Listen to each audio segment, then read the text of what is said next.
উনো হুবাল, এ হুবাল তুমি সম্মানী, তুমি জয়ী, তোমাকে আমরা মূল্যায়ন করি। মানুষ শিরক করত। মহান আল্লাহ বলেন, জাল হক এসেছে সত্য, ওয়াজাহাকাল বাতিল চলে গেছে মিথ্যা, ইন্নাল বাতিলা নিশ্চয় মিথ্যা, কানা যাহুকা চিরদিন মিথ্যা। এই বলে আল্লাহর নবী লাঠি হাতে করে কাবা ঘরে ঢোকে যত ছবি মূর্তি ছিল সবকে ভেঙে চৌচির করে লাথ মেরে বের করে দিয়েছেন। ওই ছবি মূর্তি আবার আপনি মুসলমানের বাচ্চা হয়ে ঘরে ঢুকিয়েছেন, ওই ছবি মূর্তি আবার আপনি শোকেজে সাজিয়েছেন। আপনার গোশতের মধ্যে ঢুকে আছে মূর্তি ভাঙা নীতি, আপনার রক্তের মধ্যে ঢুকে আছে মূর্তি ভাঙা নীতি। আপনি মূর্তি ভাঙা জাতি, আপনি মূর্তি ভাঙা সম্প্রদায়, আপনি মূর্তির উপরে লাথি মারা সম্প্রদায়। আপনি মূর্তিকে মূল্যায়ন করেন কি করে? মূর্তিকে আপনি মূল্যায়ন করতে পারেন না।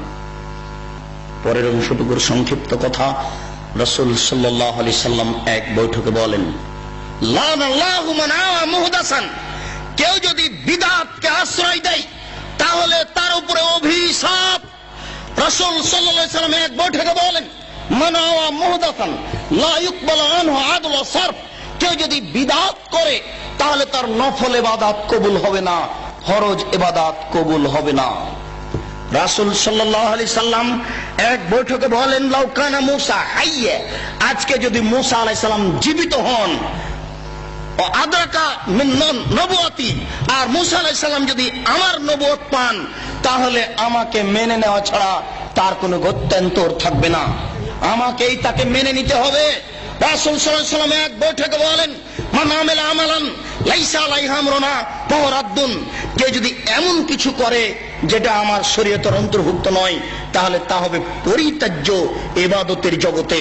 আয়েশা রাদিয়াল্লাহু তাআলা আনহা বলেন, আল্লাহ রাসূল বলেছেন, মান আহাদাসা ফি আমরিনা হাযা মা লাইসা মিনহু ফাহুয়া রাদ্দুন, কেউ যদি আমার শরীয়তে ইবাদতের নামে নতুন কিছু ঘটায় তাহলে তা পরিত্যাজ্য। মনে রাখা ভালো হবে, শরীয়তে নতুন কাজ গ্রহণীয় নয়, ভালো হলেও। হে উপস্থিত বৈঠকের দিনী মুসলিম ভাই বোন, শরীয়তে নতুন কাজ ভালো হলেও গ্রহণীয় নয়। আমি নিজেকে ক্লান্তিবোধ মনে করাই বিদআতের অংশ আজকের মতো রেখে দিচ্ছি। বিদআতের অংশ পরের দিন পরবর্তীতে অন্যত্রে করব ইনশাআল্লাহ।